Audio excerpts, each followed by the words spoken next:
Tere jälle terviseminutitest.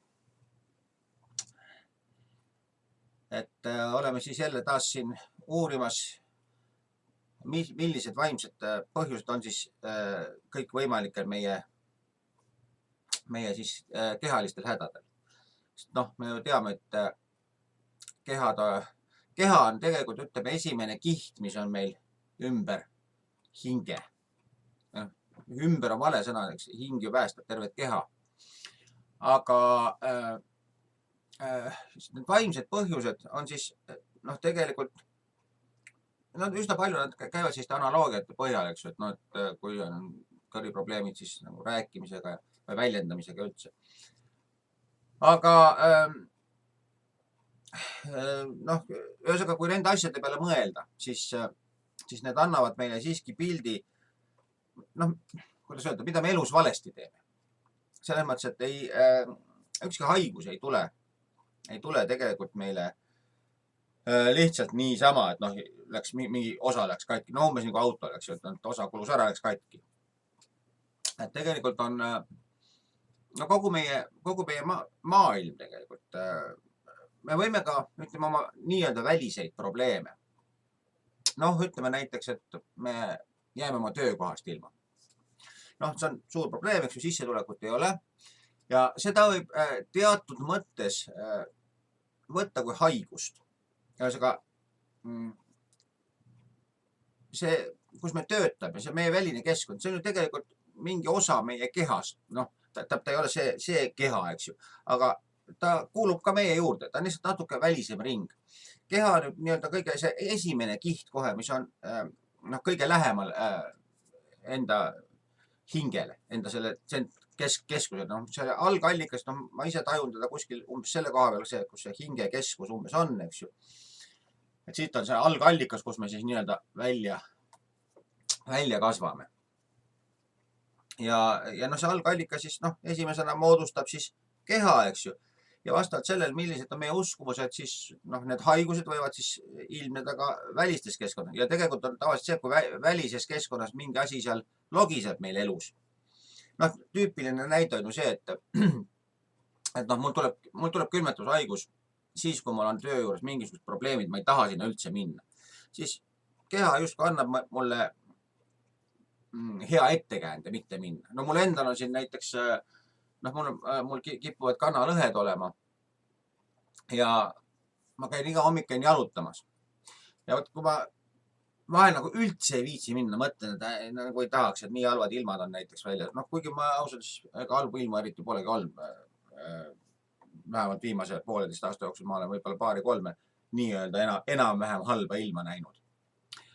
Aga ühesõnaga, kui mul see jalutamine tundub nagu eriti, noh, et tahaks nagu puhata või taha, siis tekib mingisugune kannalõhe, mis hakkab nii kangesti valutama, et ma lihtsalt ei saa minna. Ja võt, niimoodi keha meid siis toetab meie pürgimustes. Nüüd muidugi saate algusesse, nagu ikka, ma loen ka selle hoiatuse ära, et ärge mingil juhul jätke oma tervist arsti juures kontrollimata, kui te valite mingisuguse alternatiivse meetodi enda tervendamiseks. Meetodid on, noh, kellele mis sobib, eks ju. Mõnele sobib otse füüsiliselt minna nii-öelda keha kaudu teha see asi korda ja noh, vaimne pool saab või noh, ta tuleb selle vaimse poole ka ise järgi. Noh, teisele sobib mingi, kui on rohkem selline tervendaja tuleb, kes nagu seda vaimset poolt ka kaasa haarab rohkem või usub keegi hoopis loodusravisse, noh, nii-öelda suhtlemine selle taime vaimuga. No loodusravi ei ole. Inimestel on sageli vale ettekujutus loodusravist. Loodusravi ei ole taime tarvitamine tableti asemel. See ei ole nii, et noh, et ma ei taha aspiriini võtta, siis see on tablett, eks ju. Ma söön selle asemel angervaksa näiteks, kus on, noh, ütleme sama toimeaine. Taimel ei ole toimeainet. Noh, tähendab, keemiliselt muidugi on, eks ju. Aga kui me ennast taimel laseme tervendada, siis me peame tegelikult suhestuma taime vaimuga. Ja selles mõttes need ravimid, mis võetakse taim loodusest, lastakse ta kuskilt tehasest läbi, ekstraheeritakse see nii-öelda toimeaine, siis see ei anna üldse neid samu tulemusi. See on täiesti erinev asi. Taim on tervik, tal on oma vaim, tal on oma teadvus ja taimega ravitsedes me peame suhestuma selle teadvusega. Ja muidugi selle jaoks on meil need nii-öelda taimetargad, kes oskavad taimega suhelda selles mõttes ja tavainimene ei oska seda sidet tihti luua. Mina ei ole ka suur taimespetsialist. Aga jah, et kui ma siin armastan või tõesti angervaksa teed ja sellist Ivan-Chaid ja ma siin ikka natuke metsas elan, eks ma natuke ikka siin nende loodusasjadega ka natuke siin flirdin nii-öelda. Aga ma alati võtan jah taime kui tervikut. Ehk et ma ei tarvita toimeaineid. Vaat see toimeaine tarvitamine ongi tabletiravi. Ja see jätab selle vaimse poole kõrvale. Sellepärast taimega võib juhtuda, et näiteks kui meil on see vaimne pool paigast ära ja võt siis taimega suhestudes, siis taime vaim mõjutab ka seda vaimset poolt. Ja sellepärast, esiteks sellepärast ei teki kõrvalmõjusid taimedel reeglina. Ja teine asi on see, et nad tegelikult mõjuvad tihti niimoodi, et me ei teadvusta, mis meil see vaimne pool paigast ära oli. Vot. Aga nii palju siis selle sissejuhatuseks ja lähme siis nüüd seekord jälle tähestiku pidi edasi meil. Ja järgmine teema, millega me tegeleme, on kurgumandlid.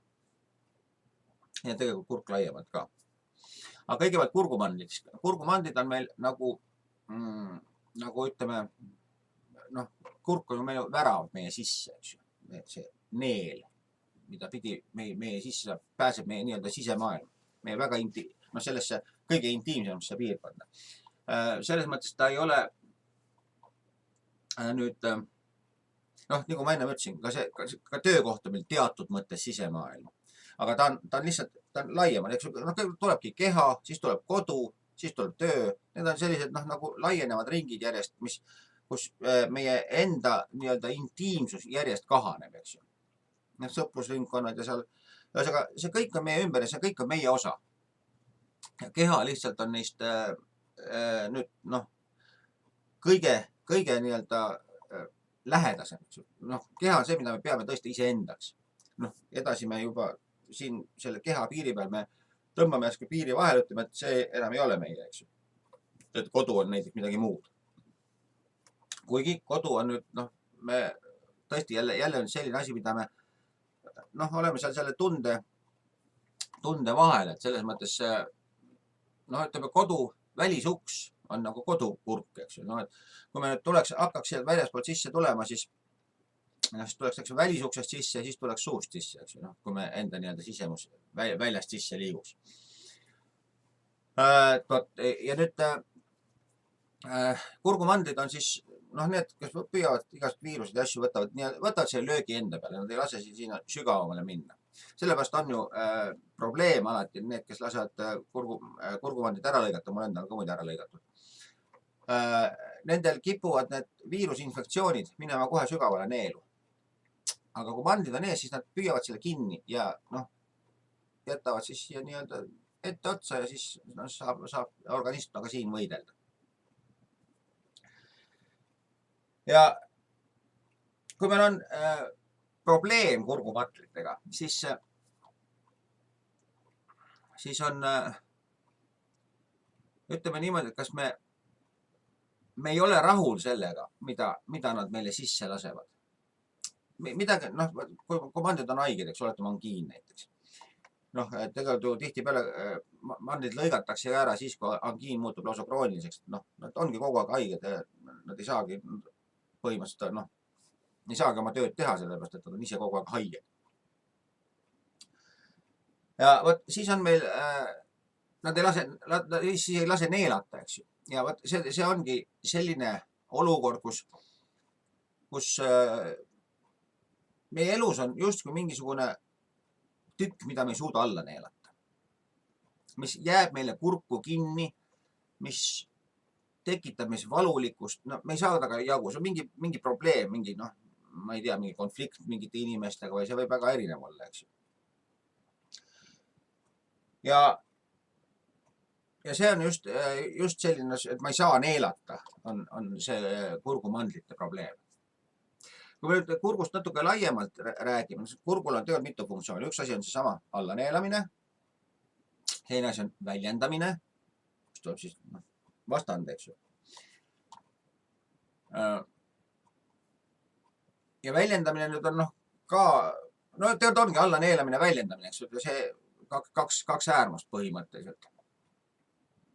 Ja kui meil on selline kurguhaigus, mis ei lase rääkida, hääl on ära, eks ju, siis see sümboliseerib seda, et meil on väljendamisraskusi. Tähendab, et mingi asi, meil ei lasta või me ei julge midagi välja öelda.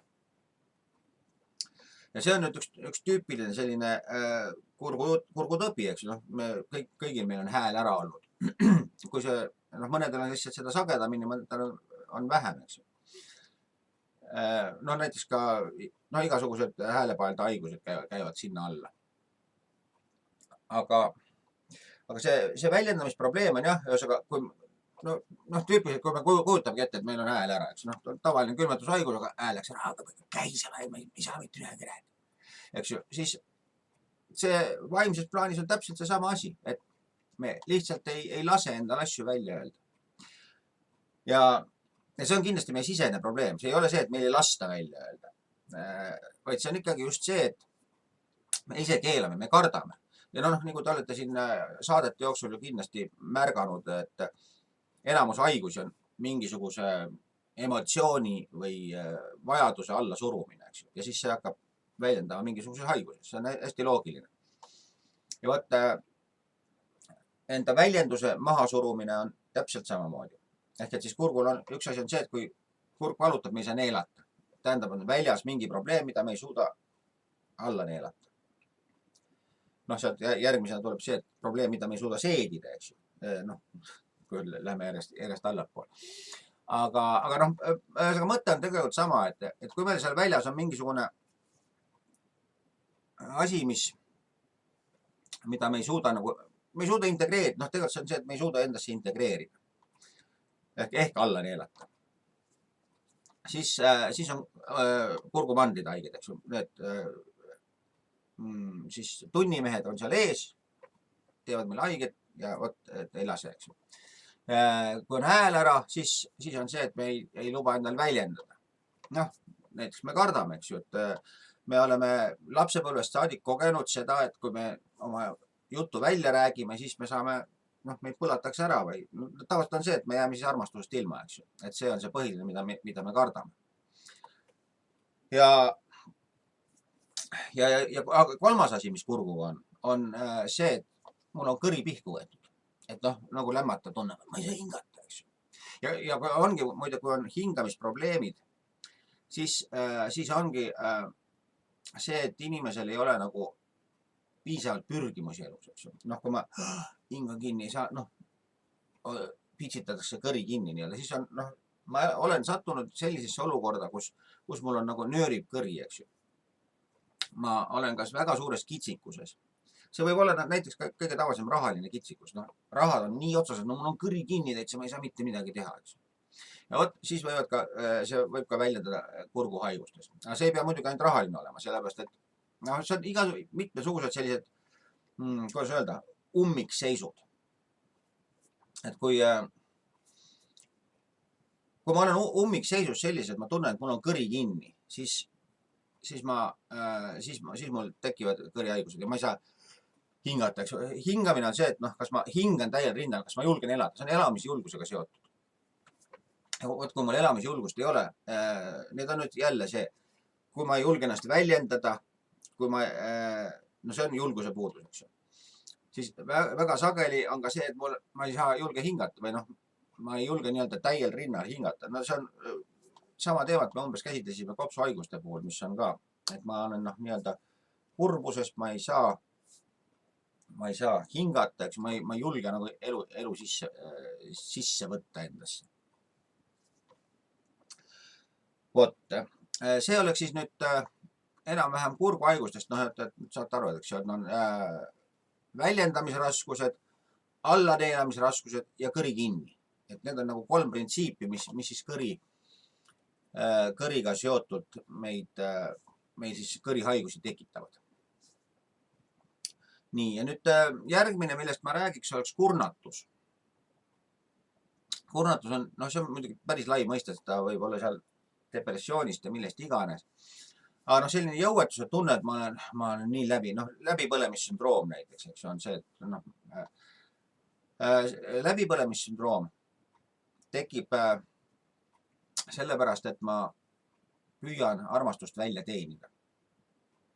See tähendab, noh, sageli on see just, ütleme, väga üldiselt kriitiliste vanemate puhul, aga ütleme, pahatihti ka just isa on see selline väga range ja nõudlik, eks ju.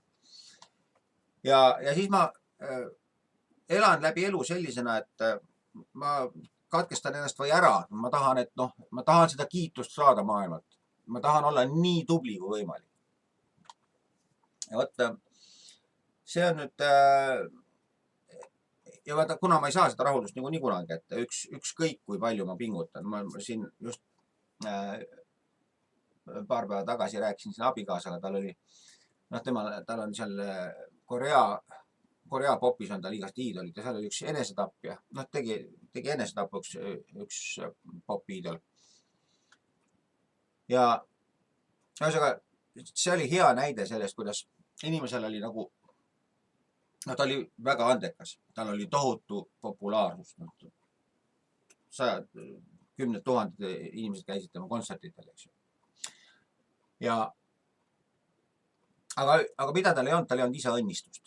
Tähendab, isa oli teda kunagi hukka mõistnud ja isa ei öelnud talle, et jah, poiss, sa oled tubli, sa teed õiget asja. Ja võt, selline õnnistuse puudus viib kurnatus.